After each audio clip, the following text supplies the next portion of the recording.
Baik, selamat pagi, salam sehat untuk kita semua, salam damai sejahtera untuk kita semua.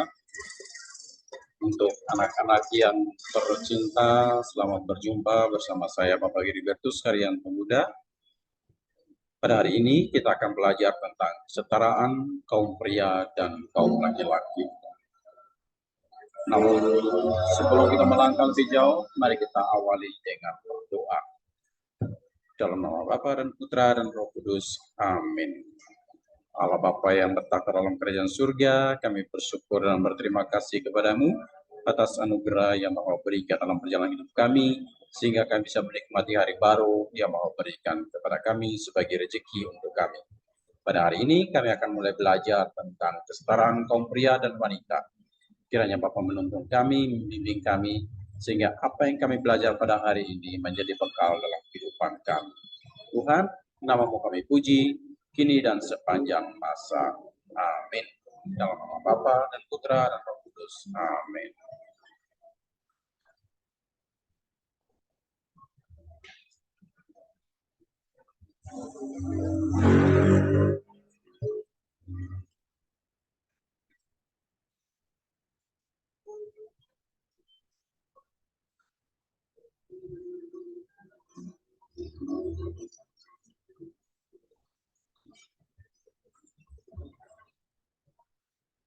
Baik, kita akan melihat tentang kesetaraan pria dan wanita. Kesetaraan pria dan wanita yang kita kenal selama ini, seringkali kita mengabaikan namanya kesetaraan atau kesamaan. Namun kita lebih memikirkan tentang bahwa laki-laki menjadi segala-galanya, perempuan itu menjadi di bawahnya laki-laki. Oleh karena itu, kita bicara tentang kesetaraan, artinya kaum perempuan dan kaum laki-laki itu sama.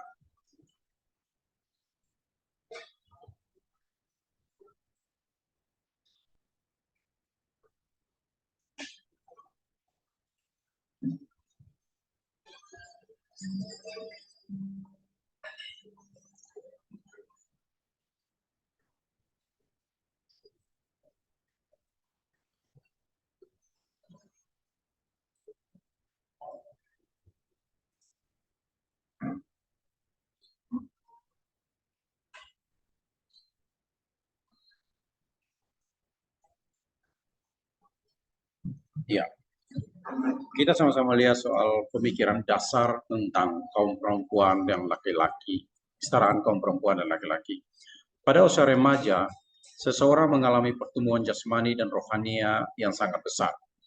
Mereka mengalami adanya dorongan-dorongan dan daya-daya tertentu dalam dirinya, khususnya daya tarik terhadap lawan jenisnya. Yang kedua, daya tarik terhadap lawan jenis ini sering belum disadari secara penuh oleh para remaja sebagai hal yang luhur, indah, wajar, dan manusiawi. Dan yang berikut adalah pada usia remaja, seseorang mengalami pertumbuhan jasmani dan rohani yang sangat besar. Mereka mengalami adanya dorongan-dorongan dan daya-daya tertentu dalam dirinya, khususnya daya tarik terhadap lawan jenisnya. Yang berikut, daya tarik terhadap lawan jenis ini sering dan belum disadari secara penuh oleh para remaja sebagai hal yang luhur, indah, wajar, dan manusiawi. Karena apa? Karena ketidaktahuan dan ketidaksadaran akan adanya dorongan dan daya tarik terhadap lawan jenis ini dapat menyebabkan remaja tidak pandai menempatkan diri dalam pergaulan antar jenis. Bahkan pergaulan antar jenis ini di kalangan para remaja sering menyimpang. Karena itulah para remaja memerlukan bimbingan agar mereka memiliki pengetahuan dan kesadaran yang memadai tentang hakikat kepribadian, hakikat kepriaan dan kewanitaan, serta daya tarik terhadap lawan jenisnya. Dengan demikian, para remaja dapat menghargai dirinya sendiri dan lawan jenisnya, pria dan wanita, sebagai ciptaan Tuhan yang indah, luhur, dan suci. Perlu dipahami bahwa sejak penciptaan laki-laki dan perempuan diciptakan semartabat dan sederajat. Keduanya diciptakan menurut citra Allah. diciptakan menurut gambar dan rupa Allah dan satu dan sama. Kita lihat sama-sama di kitab Kejadian bab 1 ayat 26 sampai 27. Lebih dari itu, mereka dianugerahi kepercayaan dan kesempatan yang sama untuk mengambil bagian dalam karyanya yang agung. Mereka dipanggil untuk membangun persekutuan atau komunio dan bekerja sama dalam pengelolaan dunia dan seisinya, serta pelestarian generasi umat manusia. Kitab Kejadian bab 1 ayat 31, laki-laki dan perempuan saling melengkapi. Sifat korelatif itu sangat jelas dalam bentuk pria dan wanita, tetapi juga kelihatan dalam seluruh kemanusiaannya, seperti perasaan, cara berpikir, dan cara menghadapi kenyataan, termasuk bagaimana cara menghadapi Tuhan.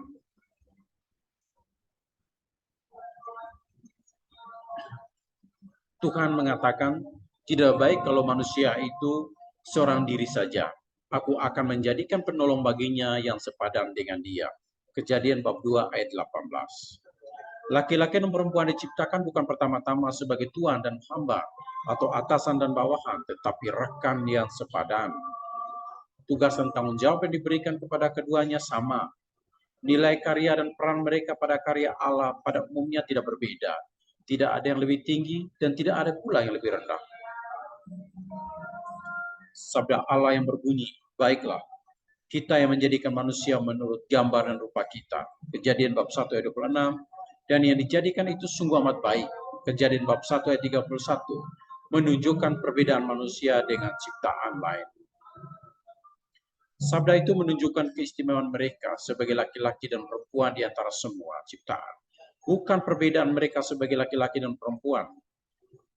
Dalam kitab Kejadian juga diceritakan bahwa pria dan wanita merupakan ciptaan Tuhan yang paling indah. Pria dan wanita diciptakan Tuhan untuk saling melengkapi, untuk menjadi teman hidup. Karena apa? Karena pria saja itu belum lengkap, maka harus ada perempuan atau wanita. Allah sendiri berkata, tidak baik kalau manusia itu hidup seorang diri saja. Aku akan menjadikan seorang penolong baginya yang sepadan dengan dia.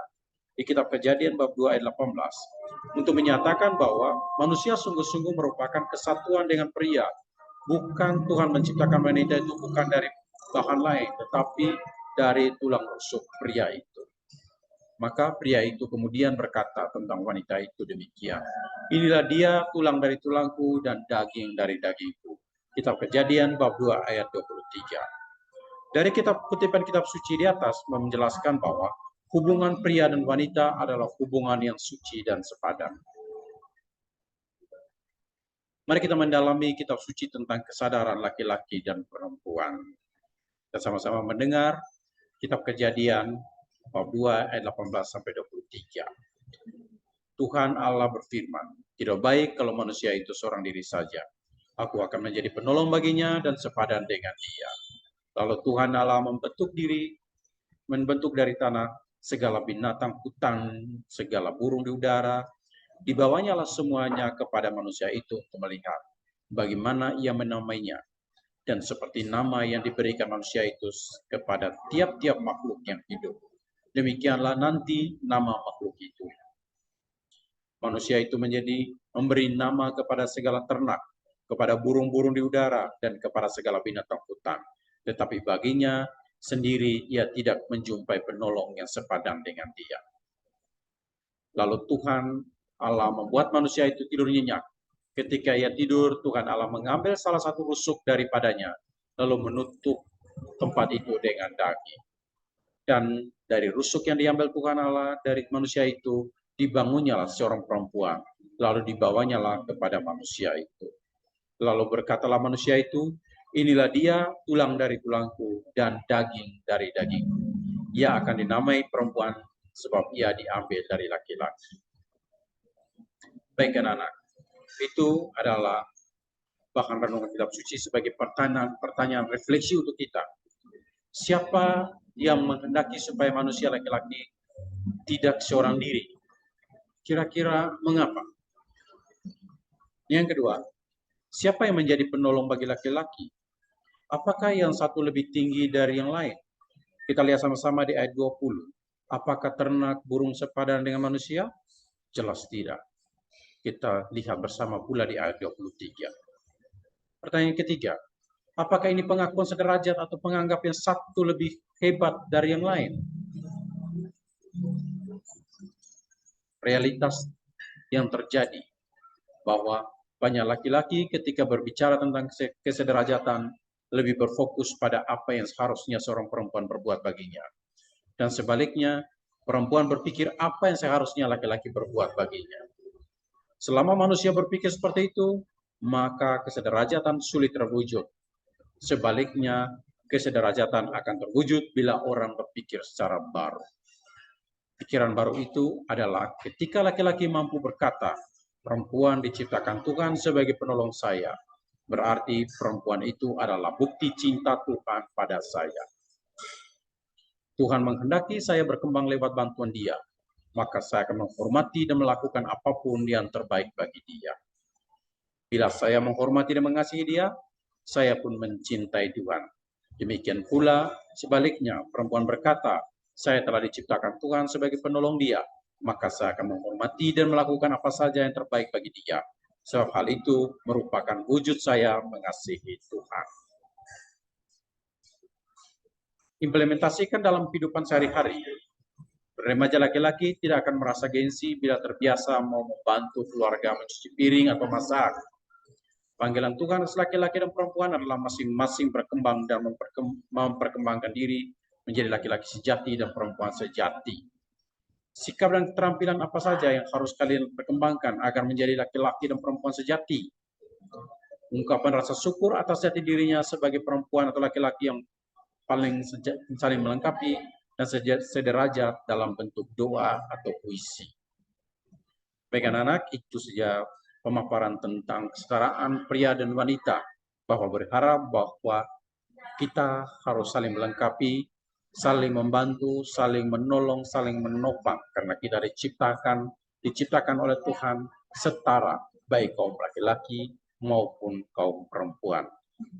Kita harus saling membantu, saling melengkapi, saling menolong, saling menopang, agar apapun kekurangan dia menjadi kekurangan kita bersama. Apapun kelebihan dia menjadi kelebihan kita bersama. Mari kita akhiri dengan doa penutup. Dalam nama Bapa dan Putra dan Roh Kudus. Amin. Allah Bapa yang bertahta dalam kerajaan surga, puji syukur kami aturkan kepadamu atas anugerah yang Bapa berikan dalam hidup kami, sehingga kami bisa belajar tentang kesetaraan kaum perempuan dan kaum laki-laki. Pakailah kami dan ajarilah kami selalu untuk tetap mempertahankan nilai-nilai kebaikan, sehingga kami tetap menjaga kesetaraan di antara kami. Tuhan, inilah doa dan permohonan kami serahkan ke dalam tangan lewat perantaraan Kristus Tuhan kami. Amin. Dalam nama Bapa dan Putra dan Roh Kudus. Amin.